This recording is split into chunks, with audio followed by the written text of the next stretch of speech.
Long before fire fell from heaven, there stood 2 cities in the valley near the Dead Sea, Sodom and Gomorrah. From a distance, they looked prosperous.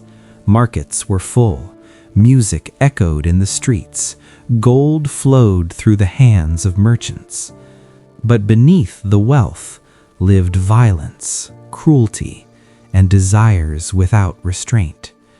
The weak were oppressed, strangers were abused, justice was mocked, and their wickedness became so great that the cries of the victims rose to heaven. Far from those cities lived Abraham. One evening, 3 mysterious visitors came to him. Among them were divine messengers, and Abraham learned something terrifying. God had decided to investigate the cities. Judgment was near. Abraham's heart trembled because his nephew Lot lived in Sodom. So Abraham pleaded, "Will you destroy the righteous with the wicked?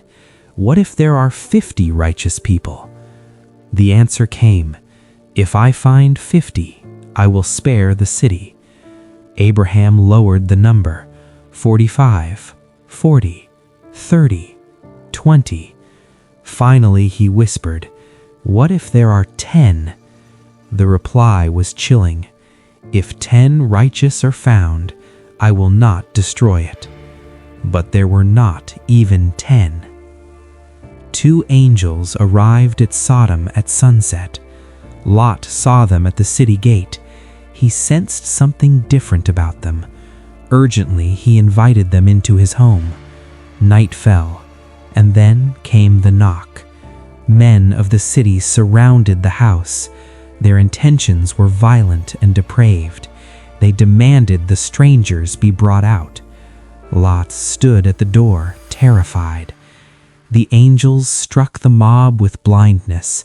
Chaos filled the streets. Then the message was delivered. "Take your family. Leave now. The city will be destroyed." Lot rushed to warn his sons-in-law. They laughed. They thought he was joking. Dawn approached. The angels grabbed Lot, his wife, and 2 daughters by the hand and led them out. As they reached the edge of the city, a final command echoed, "Run for your lives.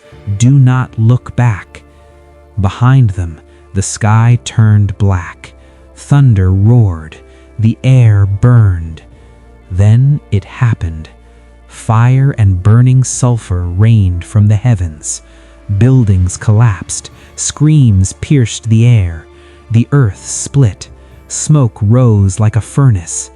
The cities that once glittered with wealth were swallowed by flames. Lot and his daughters ran. But Lot's wife, her heart was still in Sodom, her home, her memories, her life.